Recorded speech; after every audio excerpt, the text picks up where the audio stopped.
രാജഭരണകാലത്ത് രാജാക്കന്മാരാണ് ദേവാലയം സ്ഥാപിക്കാനായിട്ടൊക്കെ അനുവാദം നൽകിക്കൊണ്ടിരുന്നത്.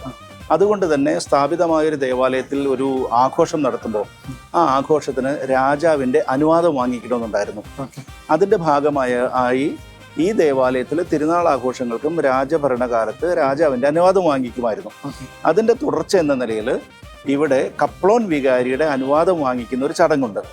രാജാക്കന്മാർക്ക് നേർച്ച കാഴ്ചകൾ സമർപ്പിച്ച് അവരിൽ നിന്ന് അനുവാദം വാങ്ങിച്ചിരുന്നതിൻ്റെ ഓർമ്മയായി ഇവിടെ ദേവാലയത്തിൽ 101 പലഹാരങ്ങൾ ഊട്ടുമുറിയിൽ പ്രത്യേകം സജ്ജീകരിച്ച് അച്ഛൻ്റെ മുറിയിൽ നിന്ന്, കപ്ലോൻ വികാരി എന്നാണ് വിളിക്കുന്നത്, കപ്ലോൻ വികാരിയെ അച്ഛൻ്റെ മുറിയിൽ നിന്ന് ക്ഷണിച്ച് ഊട്ടുമുറിയിൽ കൊണ്ടുവന്ന് ഈ നേർച്ച കാഴ്ചകൾ അച്ഛന് സമർപ്പിച്ച് അച്ഛനോട് തൻ്റെ തിരുനാൾ നടത്തുവാൻ പ്രസിദ്ധി അനുവാദം ചോദിക്കും.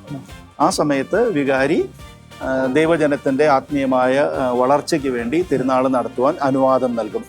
തുടർന്ന് വികാരിയച്ഛനെ ഊട്ടുമുറിയിൽ നിന്ന് ആഘോഷമായി ദർശന സമൂഹാംഗങ്ങൾ, പ്രസ്തുതേന്തി, കൈക്കാരന്മാർ തുടങ്ങി എല്ലാവരും കൂടി ദേവാലയത്തിലേക്ക് പ്രദക്ഷിണമായിട്ട് ഒരുമിച്ച് വരും.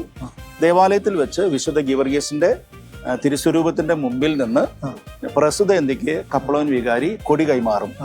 ഈ കൊടി അതിനുശേഷം എല്ലാവരും ചേർന്ന് വിശ്വാസ സമൂഹവും ദർശന സമൂഹാംഗങ്ങളും ഒഫീഷ്യാളന്മാരും പ്രസിദ്ധന്തിയും വൈദികരും ഒരുമിച്ച് പ്രദക്ഷിണമായി കൊടിമരത്തിൻ്റെ അടുത്ത് കൊണ്ടുവരികയും കൊടിമരത്തിൽ അത് ചാർത്തി കൊടി ഉയർത്തുകയും ചെയ്യും.